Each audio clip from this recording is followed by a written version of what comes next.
Today is a good day. Yesterday we closed on our property, 9 acres in the middle of rural Horry County, South Carolina. This is the road that we will be living on, which is a dirt road. As you can see in the distance, there is a 2-lane highway about a quarter of a mile away.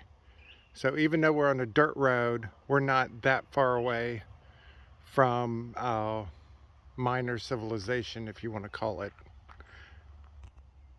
Here is the northwest part of our property. As you can see, I don't know if it's visible anymore, but the surveyor put some orange flags on trees going back into the wooded area. Our property, of the 9 acres, approximately 7 of it is wooded, 2 acres is wooded, 7 of it is former farmland. Here's the same road going the other direction. This would be going to the west.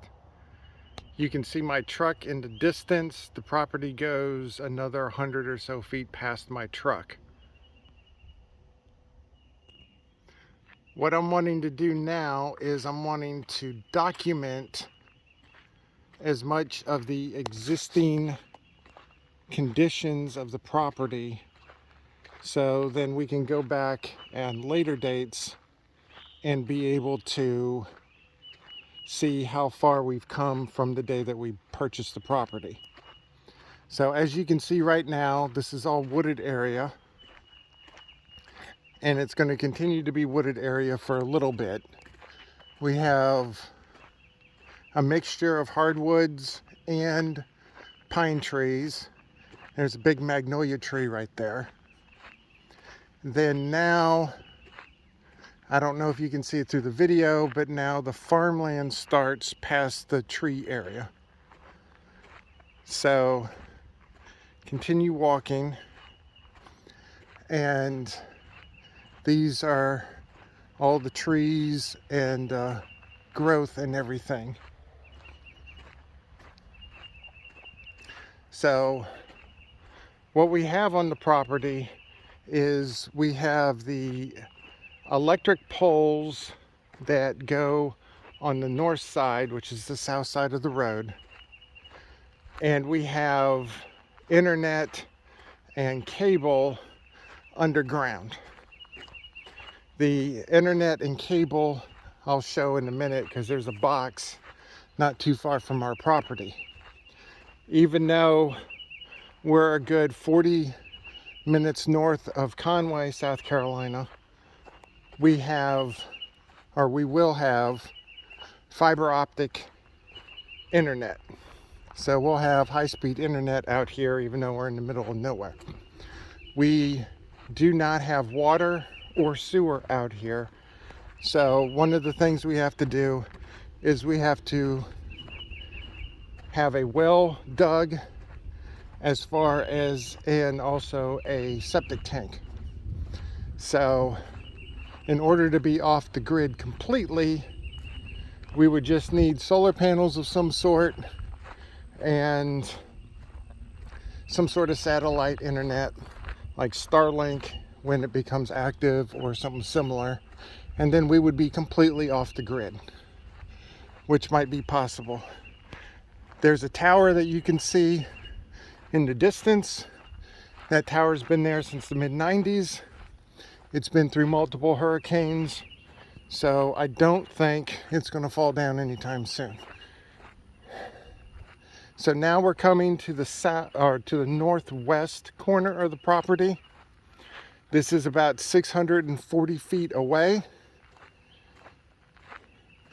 You can see it's kind of overgrown, but there is a swale that separates the farmland that we purchased and the farmland adjacent to us. And so when it rains, the water, the runoff would go into the swale and then into the ditch that's next to the road. All right, here's the same road on the northwest part of the property, and you can see my truck, and you can see how far it was away from when we originally started to where it is now. and then you can see how far away it is from me now. On the west side of the road, you can see there's farmland to the left of us. There's farmland to the right of us. Our nearest neighbor is in that house over there, which is about 700 feet from our property boundary. And you can see the cable boxes right there. All right, what I'm doing now is we've done the entire north side of the property. Here comes Sherlock. Andrea had to keep him at bay so he didn't get out on the street. So what I'm going to do is I'm going to walk down this side so you can see the farmland and you can see the tree line. Andrea is in the distance over there. She's about 200 feet away. So the farmland of the property, the ground is, it looks like it's dead flat, but it's not. There's just enough slope for the rain to wash off without ponding, except for one location, which we'll get to in a bit. And where the water naturally ponds, that's where we want to dig a pond in the future at some point, so it works out for everyone.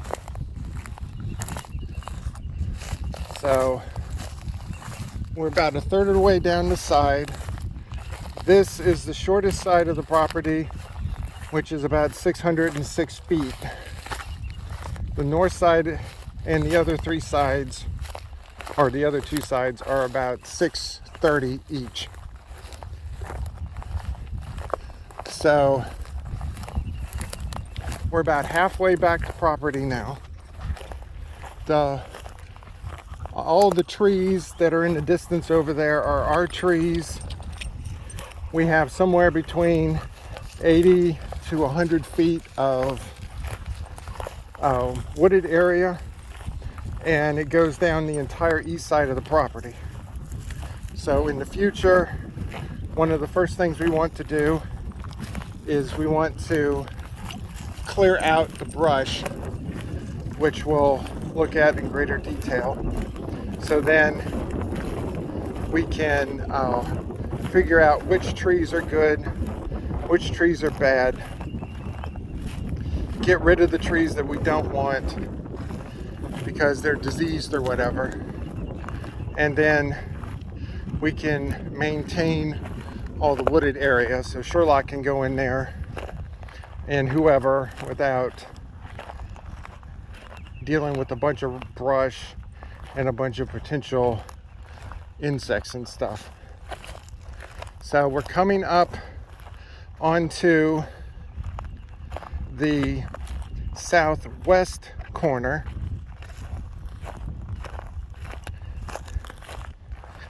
So here we are.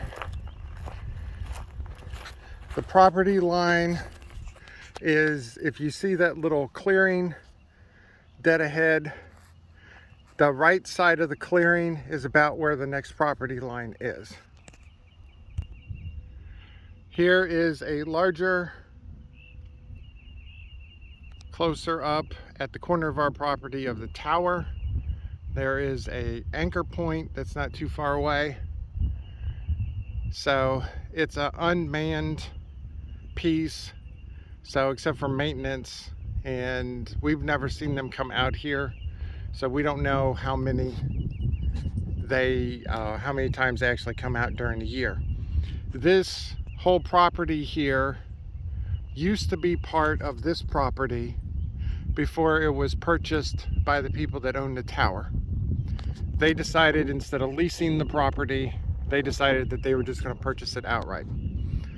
So what I'm going to do is I'm going to pan back to the north so then you can see my truck again, and to the west side of the property.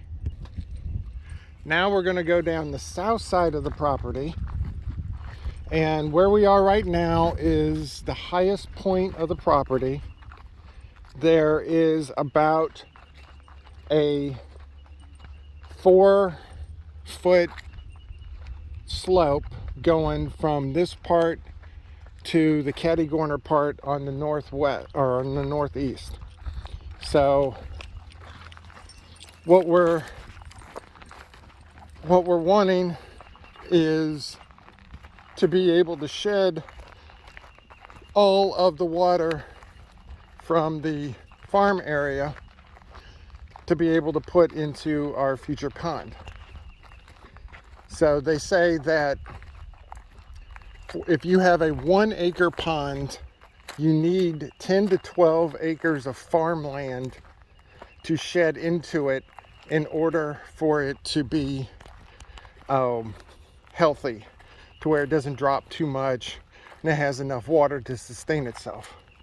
So we have about 7 acres plus or minus of farmland.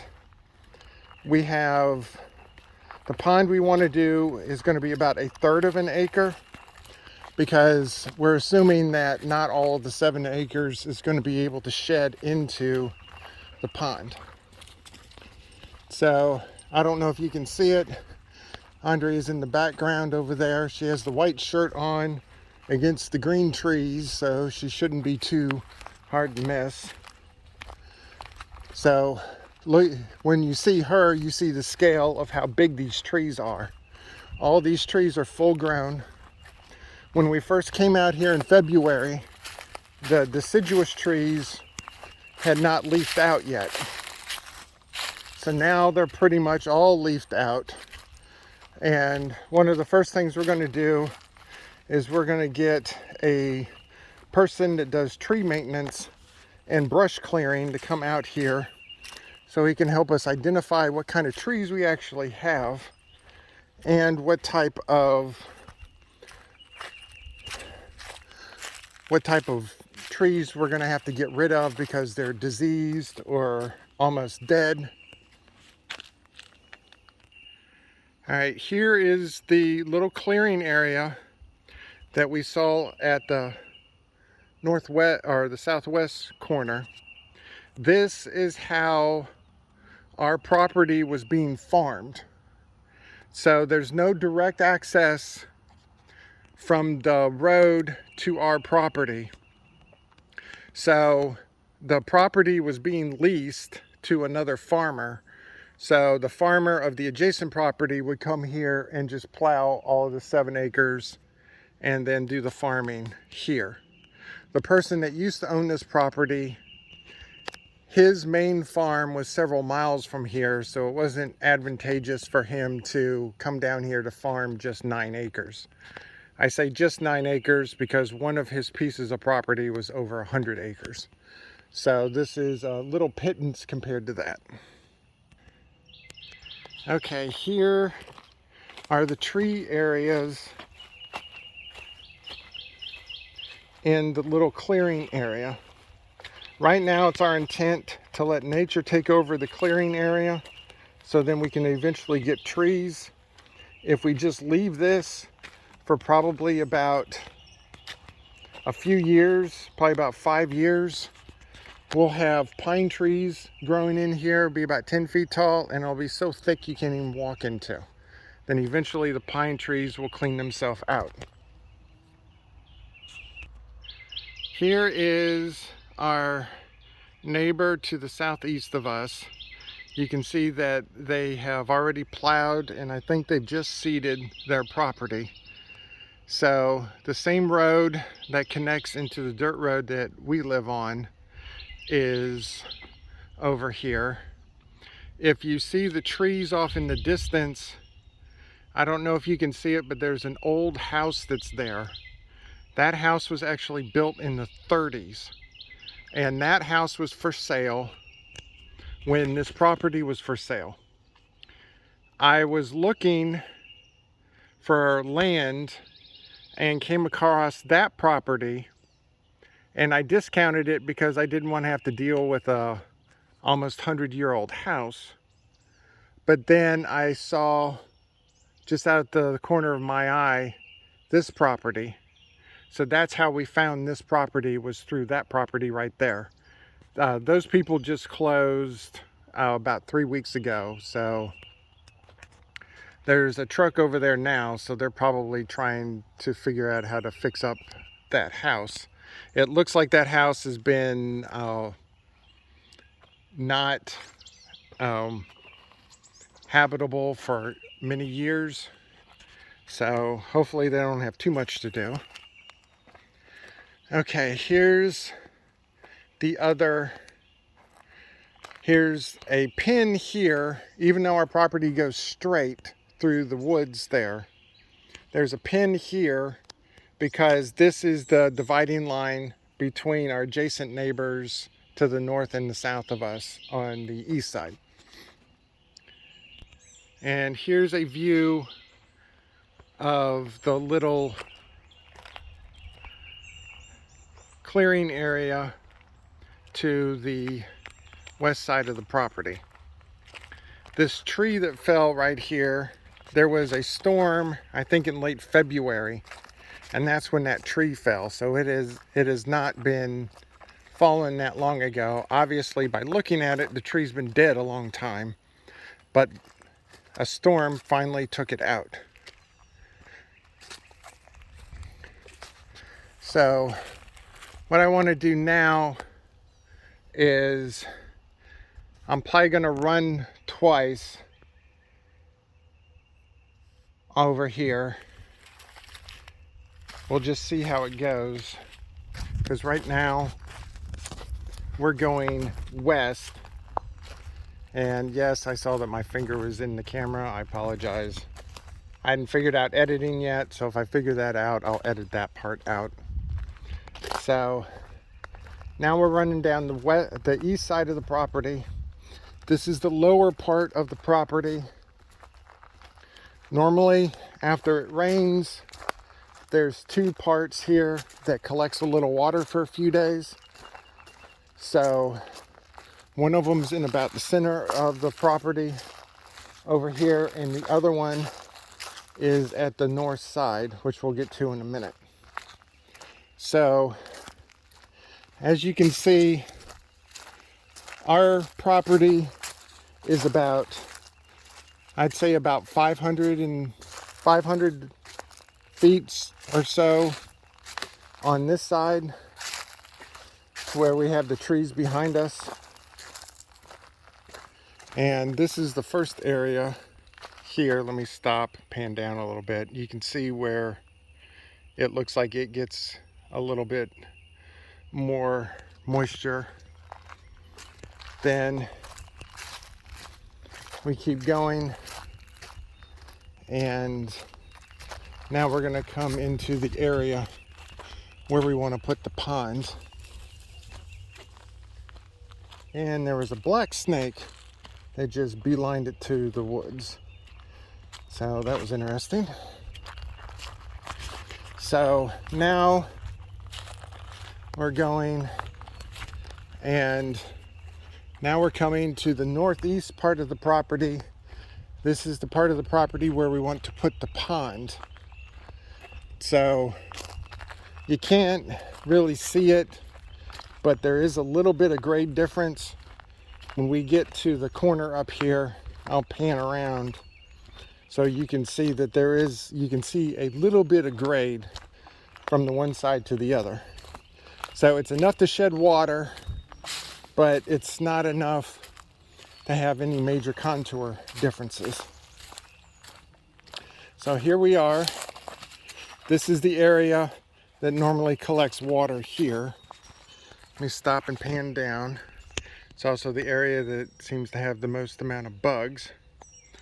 And so let me go down a little bit so you can see, hopefully, the little bit of grade difference in the property.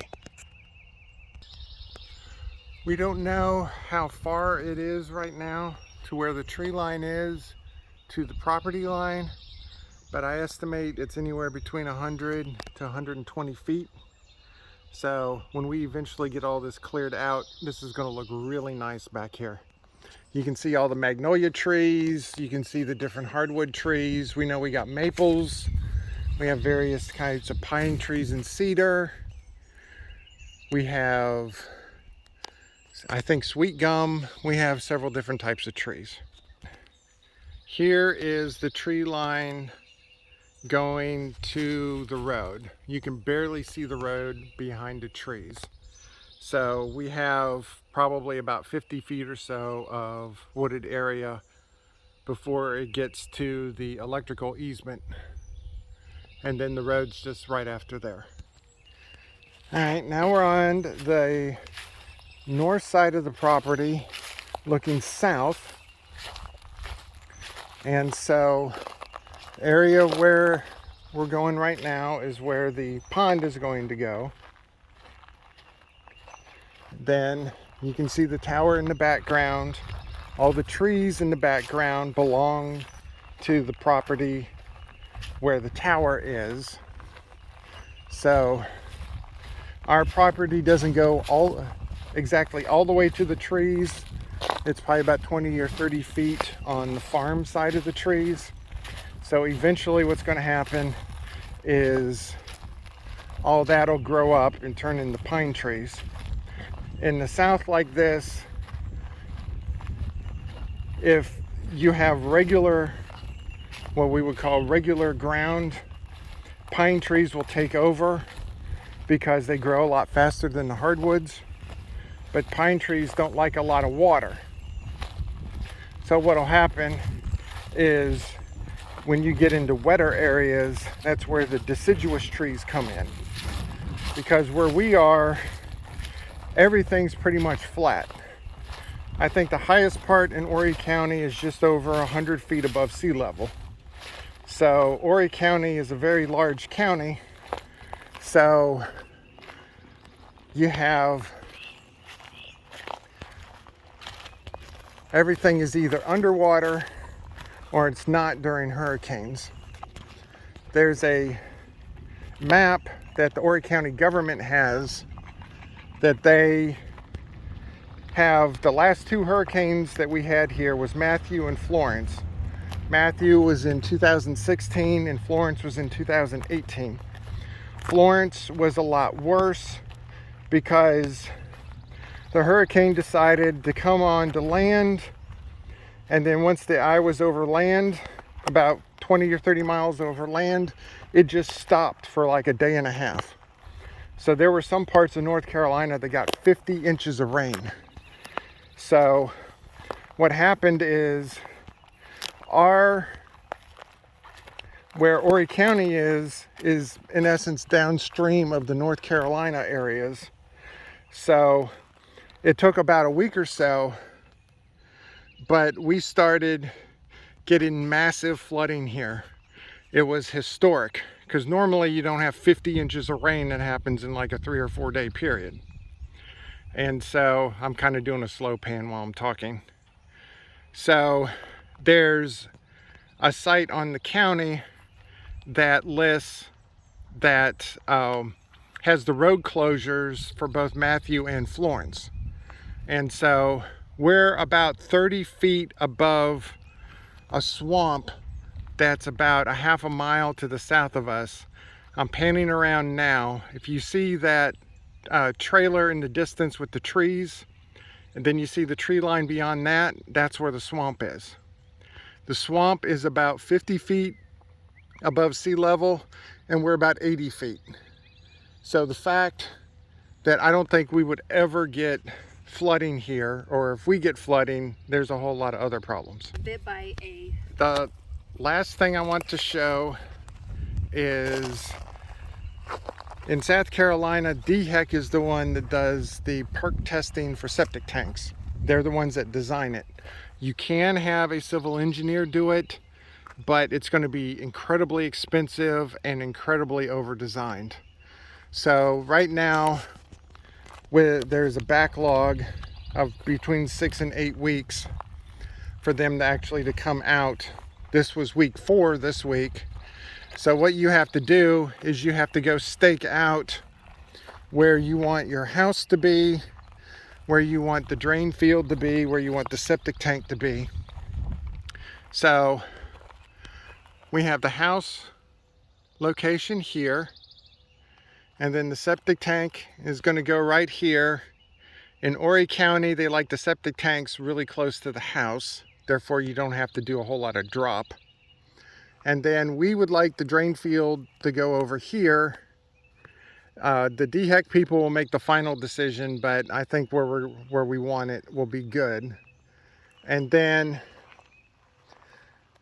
Andrea's mother has a park model RV trailer that basically it's just like a small single wide manufactured home, except it's less than 400 square feet. So it's going to go over here. So then the pond will be in the distance. So hopefully DHEC will get us the green light, and then we can have our septic tank permit. And so then that's the last major hurdle before we can actually start building.